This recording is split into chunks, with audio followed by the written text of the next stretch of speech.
Chung, your go-to for all things marketing, mindset, and manifestation. I grew my online business from 0 to beyond 6 figures in 8 months. My purpose is to empower women to step into the highest, most aligned versions of themselves. If you are ready to take charge of your life, learn how to design a wildly successful business, and leave limiting beliefs behind, you've come to the right place. You will learn the actionable tips and step-by-step strategies on money, manifestation, and social media. It's time to step into your role as boss, to raise your vibration and tap into your unlimited potential today. Welcome to the Social Reset Podcast.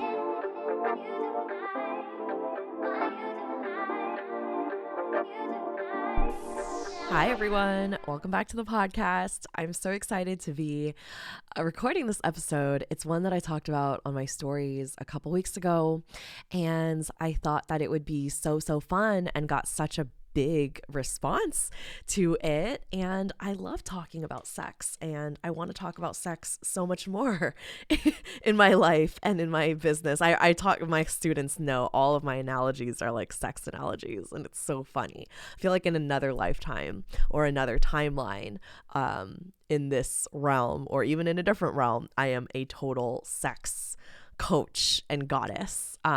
So yeah, I love embodying that sacral energy, that pussy power, deep in our divine feminine, and really connecting with that sacred sensuality part of who we all are as spiritual beings. We're all sensual beings. We're all sexual beings. And it's such a beautiful topic of conversation that I feel like was left out for so many of us for so long. For me, I was raised in a very religious Christian environment. I have an entire episode on that, why I left the church, my spiritual awakenings. So you can go and check that out. It's like a episode or two before this. And I was taught that I needed to save myself until I was married, that I needed to dress a certain way as to not entice the boys, especially in church settings. I've been pulled aside multiple times saying, hey, you can't wear that. Well, you need to think about not being a distraction to the men around here. Oh, men are looking at you. You need to cover up and wear something different. So it was always about me or women, right? Not just me, but it was always about women and how women are the ones that need to shift. And women are the ones that are blamed when something goes wrong, right? Trigger warning, I am going to talk about sexual assault, unwanted sexual advances for a moment. So if you want to skip ahead, you can do so. But when a woman is sexually assaulted, a lot of the time we see the woman being blamed for, oh, what were you wearing? Oh, how were you leading him on? Oh, you were asking for it, right? And so for a lot of women, we have kind of closed up our feminine power. Really, it is power. It's truly powerful. Because we've been shamed to close it up. Of course we would. We are told, and taught that we can't walk around at night, that there are these hours where we, just cannot be walking around alone. And we're taught to dress a certain way or not dress a certain way. We're taught to be, these really sexy beings that know exactly what to do and like put on this like sexual performance, but at the same time be like extremely virginal and not have a high body count. Body count is also literally just a social construct. It's literally made up. So is virginity. Literally made up. Like we made that up. That is not real. And especially because of so much of that is created for like, it's created around purity for women. And so, don't worry, I'm not going to spend the entire episode talking about how the patriarchy rules and ruins everything. No, I want to talk about sex magic, and I want to talk about our feminine energy and regaining that feminine power, because truly we are so powerful. And I think I mentioned this in my spiritual awakening, leaving the church episode, but there's so much about the divine feminine and divine feminine practices and magic that have been erased from history, or have been turned into something that's like demonic, right? For example, Friday the 13th, that was the day of the goddess. It was the day of the divine feminine, but then it got turned into something really wicked and really evil. And things like dropping into, your body and very like body intuitive movements, and even like tantra practices, right, are seen as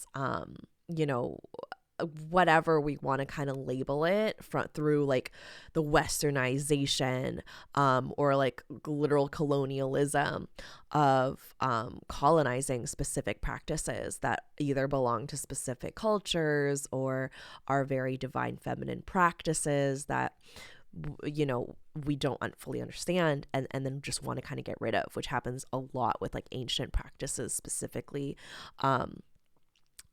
from the indigenous communities and tribes.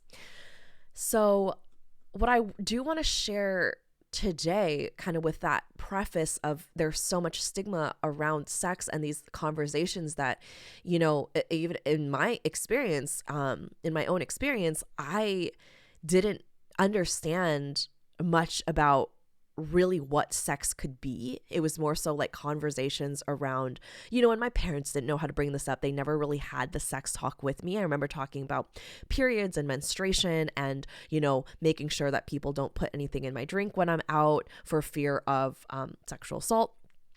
But I was never taught like, oh, sex could be so beautiful and such a incredibly dynamic exchange, so magical, right? It was like, don't do it. And of course, like 17, 18-year-old me was like, let's go.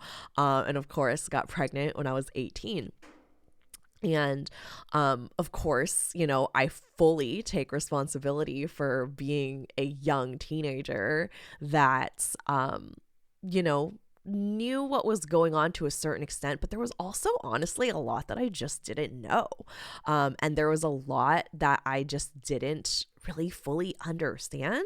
I was like a very young and in love kid, and, they're like, I don't know, I could go on and on about like how sexual education could be better and whatnot. I look at it now from a very spiritual lens, that like Alaska chose the souls of me and her dad to come through, and she like really, really, really needed to come through in that timeline. And so she did.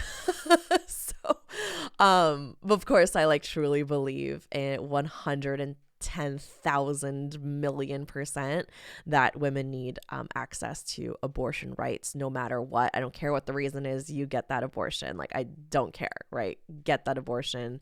Women need to have access to abortions, period. But that's just the way I look at that specific situation with my child, and will not have any other children after that. She decided to come through in this lifetime. She's my one child for this lifetime.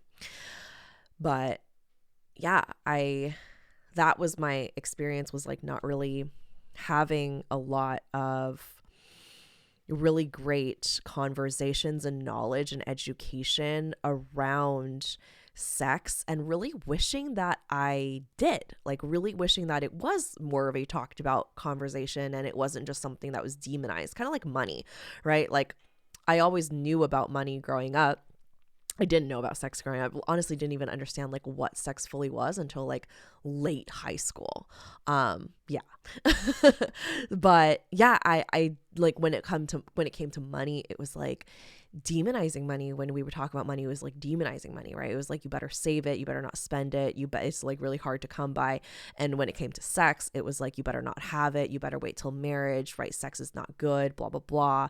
All of these things, or talking about like sex being dirty and forbidden, and all of these things. And of course, like my multiple Scorpio placements are like forbidden, taboo, sign me up.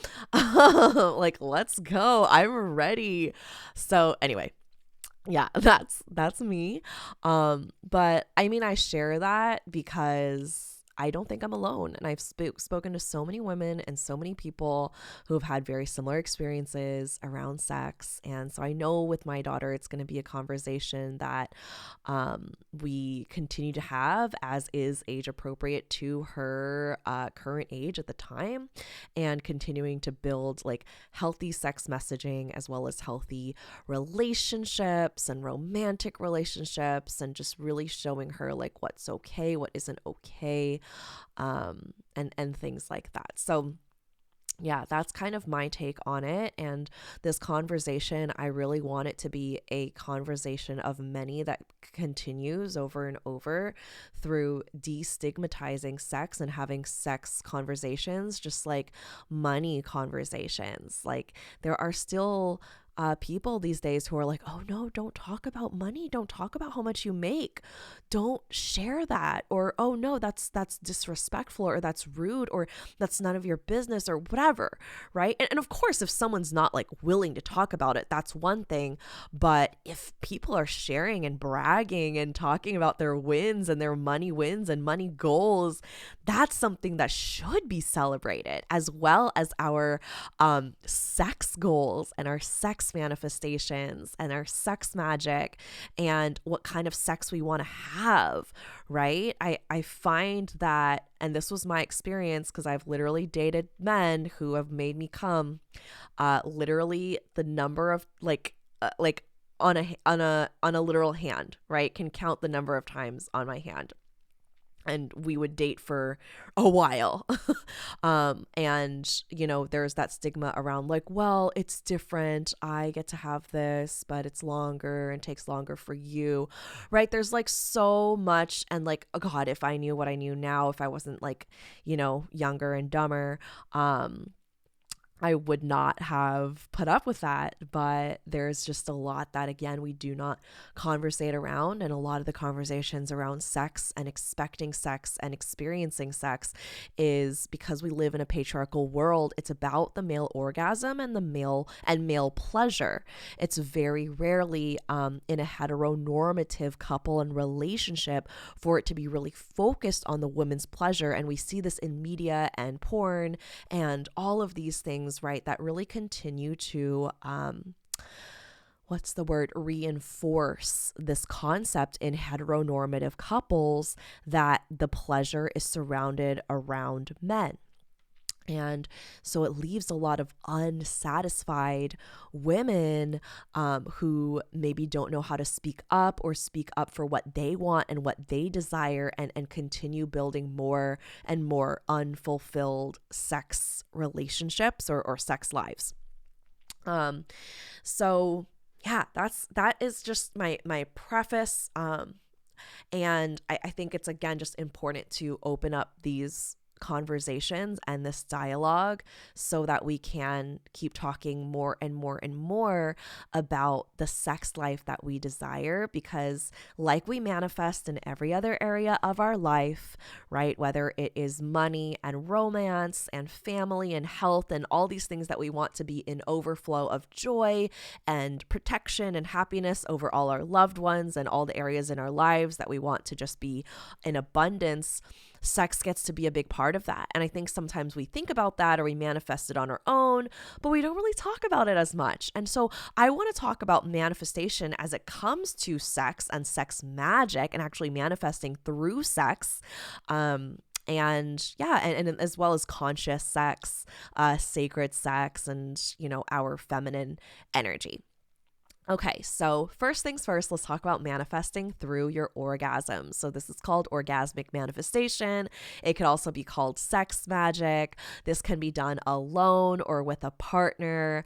I've done both. It's really just about is setting intentions with your sexual practice.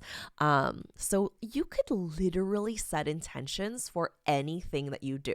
Sometimes I'll fill up my cup, my mason jar in the morning with water all the way up to the brim, and I set an intention for the water that I'm about to drink into my body, and I drink it and it feels good because I've set that intention. Okay, so it's literally the same thing. You can set intention with anything: when you're nourishing your body with a meal, when you are going to work out, when you are purchasing a course. I literally just purchased a course tonight for I think like $400, and I just saw it and I was like, yep, on a whim, want to get this, let's go. Put in my credit card information, and as soon as I hit purchase, I was like, okay, I set the intention that this money's going to come back to me energetically and tenfold. Every cent that I spend comes back to me times 10.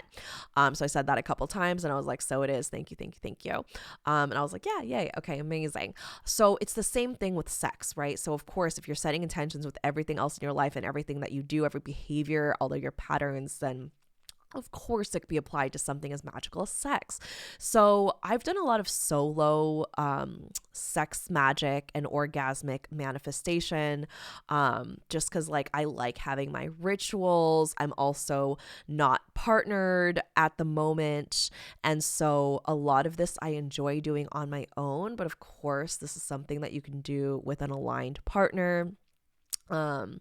Whether you're in a relationship or not, doesn't matter. It's something that you can bring into the bedroom with someone, or multiple people as you desire, as it feels good to you. So the way that I do it is I really like to set the tone. I kind of like to set the mood for the room. So I love candles. I love aesthetic. I love like just being like in my turned on energy. So sometimes that's lingerie or whatever it is that just feels good to me in the moment, right? Sometimes I'm not doing all of that just because I don't fucking feel like it. But it's all with intention. It's all with like whatever feels right to you. So if you find yourself like doing things that you quote unquote feel like you should do, it's just like business, right? Don't do anything that you don't feel like is true to you. The most important thing is being true to you and your body will guide you. You'll know if it's one of those things where you're like, ooh, this just feels really new and uncomfortable and I'm not sure, I don't know, and maybe pushing yourself through it just because you want to work through that comfort zone limitation. But you'll know what that feels like versus like, oh no, this is wrong. Like this feels wrong and I don't want to do this, right? So you just listen to your body's cues. Your body will guide you and your body holds the codes, and that's all you ever need to lean on. As long as you're listening to your body and you're trusting your body and you're honoring your body and you're not self-abandoning, that's the most important thing. So something that I like to do, so there's so many ways, like you could literally Google sex magic. And I know that there are like different coaches and practitioners and things like that, that teach this. I don't know. I'm sure I follow a couple, but I can't remember anyone's names off the top of my head. I follow a bunch of sex coaches, but it's not always with like a spiritual manifestation kind of edge to it that I do want to bring into this like specific episode. So what I like to do is it's very, very simple, right? So you set the mood for what feels right, what feels good to you. You do what allows you to be in this very turned on, ecstatic space where you drop into your body. I like incorporating candles and crystals. So typically if I'm doing like a solo practice or ritual, I'll grab a carnelian. I have this like heart-shaped carnelian crystal, which is a great crystal for helping activate the sacral chakra, and it's actually like red. It's got like hints of orange. I actually don't even know where it is right now, but I love that crystal and it really speaks to me and I feel so much energy through it. But you can find a crystal that helps to activate the sacral chakra, and you can hold that or have that kind of in the bed with you or somewhere near you. And I like to set intentions kind of as I'm going into things. I like it to be kind of a ritual that I open, set an intention, and then when I'm done, kind of close it as if I'm doing a spell. And so, yeah, I'll get started. And then when you are at the peak of your orgasm, allowing yourself to like breathe into it, and rather than like how do I put it? Like rather than kind of like forcing it or just kind of doing it for the sake of it, like leaning into it. There's like a specific energy that you get to embody when you're like, you're not just like kind of constricting and just like, oh, okay, it's coming. I know it's coming. Let's just kind of get it over with, versus like leaning into the waves and the waves and the waves of pleasure and letting it last as long as possible. Yeah, and that's always more fun too. And so when I know that that's coming, I will typically envision the way that I want to feel, and I'll even kind of visualize the thing that I want to manifest around the time of orgasm. So I'll start thinking about like and visualizing, oh, what would it look like if I was a millionaire, for example, right? I know that's so vague, but that's like, okay, like how would I feel? What would it be like to like check my bank account and there's just $1 million in there? Or I don't know, there's so many things that I've visualized. Or like if you want to visualize a dream home, right? So like I'm a non-specific manifester in human design, so I'm not really meant to get clear on the details of exactly what the house would look like. It's more so how would I feel when that house comes to me, right? So I would envision like, oh, I feel so at home. I feel so at peace. Like this neighborhood makes me feel so safe. And I just feel so luxurious in this home. Like I love this bathtub. I love this backyard. I love this balcony. Oh, this is amazing. It just feels so good, so abundant. And I would tap into those feelings as I'm like reaching the peak of orgasm. And then I would also create specific intentional thoughts, not necessarily affirmations, but like actual thoughts, like this is what I'm thinking, and associate that thought with the feeling. So if I'm feeling, oh, this is so luxurious, oh, this feels so incredible, I feel so abundant, I feel so protected, I feel so safe, then I would associate that feeling of like safeness and luxuriousness and like freedom to like an intentional thought could be like, I am, and this could even be a mantra, right, that you repeat to yourself, or like, I am so grateful for this new abundant home, or like I am a powerful manifester and homeowner, right? Like whatever feels good to you, like there really is no wrong way of doing this. It's just a matter of tuning into your body and what you feel drawn towards, and then again like riding those waves. Because again, why this is so powerful is when you are turned on, when you're experiencing an orgasm, which is like the highest form of like vibration and ecstasy and pleasure literally rippling through your entire body. Like when you have an orgasm, you feel it everywhere, right? You might feel it like mainly in your sacral, and just around like your specific body parts, but it's going to feel like it's literally reaching, especially like the good ones, right? And everyone experiences different waves of orgasms and different like variety of ranges. It's not like we all feel the same like orgasmic pleasure, but when you are experiencing that, you're in your highest level of vibration. So spiritually, you are at the peak of like what is available for you manifestation wise. You are the biggest attractor. You are the biggest magnet to everything that you desire, right? Like the veil between you and calling in what you want from the manifest, it's like that. Literally like that. Like it's so close because you are vibing at such a high frequency that you're an energetic match for these bigger manifestations.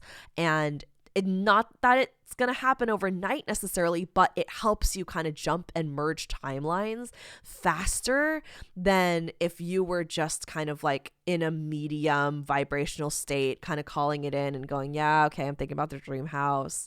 Yeah, I'm thinking about, what it would look like to be a 7-figure earner. You're like really, really in there. Like your energy is just so potent. It's like sending signals to the universe, and it's just letting the universe know like, hey, hey, I am vibrating at this high level, and this is what I'm attracting, and this is what I'm a match to. Like, this is what I'm creating. And you literally create that with your orgasm. And then, yeah, of course, you can do this with a partner. And you can manifest together, whether that's something within your relationship that you're going to share or create, or even like separate, like within your own businesses or your own career, or, someone else helping you manifest something, right? Like, you could get creative. That's, self-explanatory. You can kind of create anything that you want there on your own. And then, yeah, so conscious and sacred sex is also something that I really want to talk about. I've had a couple experiences with tantric sex, where tantric sex, if I had to explain it, is more of like a spiritual experience than it is a sexual experience, even though of course it can be very sexual. It's essentially like a merging of like divine feminine and sacred masculine energies, where it's a very, very conscious, intentional way of having sex. Comes from Hindu and Buddhist. Hinduism and Buddhism is where it comes from. Those are like where the traditions stem from. I am by no means a tantric master or expert or teacher. So I will not, pretend that I know everything about it. But of course, I've researched it, and I've done my due diligence in wanting to experience and learn and experience like solo tantric kind of practices and rituals on my own. So yeah, it's a very ancient practice, and it dates back thousands of years. And literally the word tantra means woven together. So it's literally a way to weave the physical with the spiritual. Like, it literally feels like a spiritual experience. So it isn't just about like sexual pleasure and getting to the orgasm ASAP, which is fine, right? Like, sometimes we have sex and it's not this like whole ritual of magic. It's just like, I want to have sex, right? Like, and that's totally fine. But I think it's so beautiful when you do set aside, time for intimacy. I know some couples will literally schedule intimacy on the calendar, or they'll schedule sex on the calendar, and it's actually created even more magic and sparks in their sex life. But Tantra is really about like celebrating your body, feeling into your body, feeling heightened sensuality. And it really is the space of being mindful and being like intertwined with the other person's soul. Right? Like, it's slower, it's slowed down. There's like breathing, there's eye gazing, there's activating sexual energy, but also in kind of like a, I don't know if I want to use the word controlled, but more like intentional, right? Like, tantric techniques are a lot more like intentional in the moment. Like, I've literally felt my soul like leave my body in some of these moments where I feel like I'm like on a different universe, I'm on a different plane, right? So again, you do not have to have a partner to do this. It can be an individual practice. A lot of this I have done with a partner, but of course, like, again, doesn't have to be, and it doesn't even have to end up being like sexual intercourse. It can literally be like I said, like eye gazing, it can be touching, it can be whatever ends up feeling good for you. And yeah, it's not even about like specific poses or positions or anything. It's really just like being in that moment and being mindful, and breathing, inhaling and exhaling, and kind of blending your breathing together so that you are one. And then in the way that I experienced it, I started receiving, like my partner started sharing affirmations with me and just saying over and over, like, you are loved, you are protected, you are guided, you are powerful, you are a divine feminine being, you are you're beautiful, you are sexual, you are worthy, you are so worthy, you are so loved, so repeating affirmations over and over. And that was like that was just a part of like the kind of ritualistic experience that we both created. And it wasn't even necessarily sexual. At that point, it was very spiritual. There was another time where like I was, sitting down. I don't know how far I want to go with this. But I was like sitting down and I was just like experiencing different types of foods and sweets and chocolates and fruits, and my eyes were closed. I think I had like a blindfold and was just like experiencing like the food and the taste and the texture and the just like letting that be a like sensual experience, right? Because like our senses want to be activated. And it gets to just be a really beautiful practice, a really, really beautiful experience with somebody that you trust, or again, something that you decide to explore on your own. I actually have a book that I have read back when I was exploring this, and it's called The Art of Sexual Ecstasy, The Path of Sacred Sexuality for Western Lovers. It's by Margot Anand. So I would check that out. There are so many different practices in there as well. There's another one, The Art of Sexual Magic. So you can definitely do your research when it comes to this. And I'm sure there's online teachers and people that can really help you broaden and expand these newer ways of experiencing yourself. And so sacred, that I think also comes with like choosing a partner that is going to be, what's the right word? Really grounded and knows who they are, right? So the thing I do want to say here, even though I'm like very sex positive and like slut positive, the thing that I do take as a caveat is like just being aware of whose energy I'm letting into my life, because sex is such a powerful it's such a powerful shared experience that, because I'm so empathic and my emotional center is open, sometimes I just end up taking on other people's energies that are not my own, and sometimes can get into like a bit of a funk because of that. And so I just become aware of like who I'm around and who I'm associating with. Like I obviously do this outside of like sexual experiences, just with friends and people I have around me. But specifically when it comes to sex, because it is such a transference of energy that it's very easy to take on someone else's wounds and become, of course, like very attached to them as a person. And being aware of that and being intentional about that is, I think, a good way of just gauging how you're taking care of yourself. Just like you have boundaries with friends and certain friends that, maybe don't serve you. It's just a matter of being aware of that energetically when you are choosing partners. I think that's a really, that's just something to think about. I mean, sometimes you don't always know, and sometimes you don't always get that far to really like know their entire personality and suss that out. And so I think it's important to be tuned into your intuition and trusting your body and listening to your body and letting that guide you. Because it's like very big bodily experience that you are having.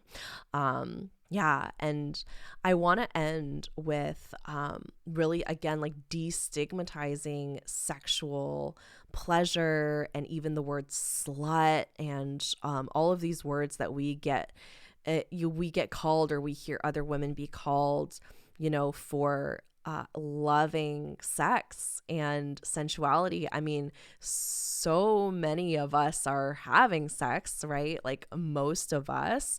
And it's these, it's such a big part of our lives, and it's so unspoken about sometimes in specific spaces. And I think that, it's just something that we can celebrate so much more, especially as women, and creating more and more pleasure in our sex lives and activating more sexual and sensual energy.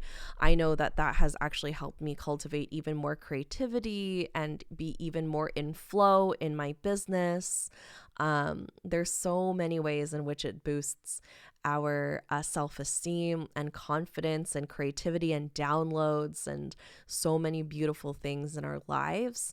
And yeah, I think that beginning to destigmatize and pull away from what sex has been, which is a lot of like objectifying women in media and magazines and all of these different spaces, into allowing women to step into their feminine power that we just all have, and being able to connect with that magic that we have within us is so, so powerful. So yeah, let me know if you enjoyed this episode. I want to do so many more about this topic and how it has benefited me and my business and the money and the wealth that I've created.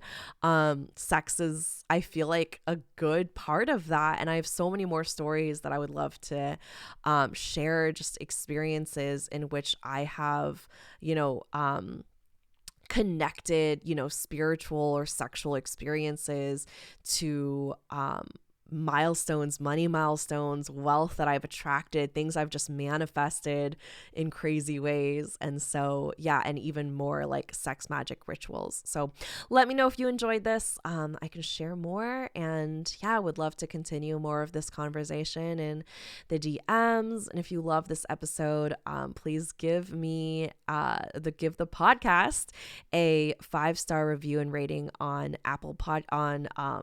That's like the best way I get to reach new people. And of course, sharing and tagging on your Instagram stories is always, always appreciated. Okay. Love you all. Have a beautiful day wherever you are. I'll talk to you soon.